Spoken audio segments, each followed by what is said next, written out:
valgono quello che valgono queste diciamo, considerazioni. Devo dire che non mi stupisce né l'una né l'altra, che Federica sia molto apprezzato non mi stupisce affatto, e devo dire che non mi stupisce nemmeno che sia apprezzato diciamo, il sindaco De Toni. E forse questa maggioranza che è tanto variegata, effettivamente, che discute molto più di quello che si dovrebbe forse, o di quello che magari hanno fatto anche altri in passato, alla fine, voglio dire, il sindaco riesce a trovare una sintesi su molte cose e alla fine viene evidentemente apprezzato. Bisogna dire, ecco, io guardavo la classifica e guardavo più che le appartenenze politiche, come dire, la collocazione geografica. Quello che, così, guardando un po' più in largo, mi spaventa un po' è che alla fine tutti, che di centrodestra o centrosinistra, il fondo della classifica sono sempre amministratori del Sud.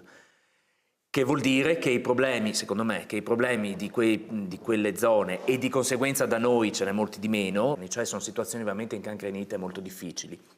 E allo stesso tempo da noi, non voglio dire che chiunque governi va bene sempre, perché si può sempre migliorare ed è sempre giusto cercare di migliorare, ma credo che chiunque arrivi si trova in una situazione che è ragionevolmente più facile. Parto dalle dichiarazioni del consigliere. Io, come dire, non abbasserei mai, diciamo, un livello, nel senso Udine ha un certo standard, ci siamo abituati a quello standard e quindi fare anche paragoni con altri comuni, insomma, del sud, guai mai, nel senso che noi lavoriamo sempre per aumentare l'asticella, no? Non per fare paragoni con chi sta peggio. Poi io credo che il gradimento, no, nei confronti della persona De Toni, no, Alberto Felice De Toni, sia un gradimento anche dettato un po' dalle sue battute, dal fatto che comunque è una persona felice, gioiosa, insomma ha delle peculiarità che lo rendono, insomma un sorriso lo fa in questo senso. Poi tolti tutti questi episodi, questi fatti, bisogna tornare sul pezzo, sul punto e vedere quanto del programma elettorale, quindi visto che quello è il vostro garante alla fine, la vostra garanzia, oltre al sindaco, state facendo e quanto ancora manca.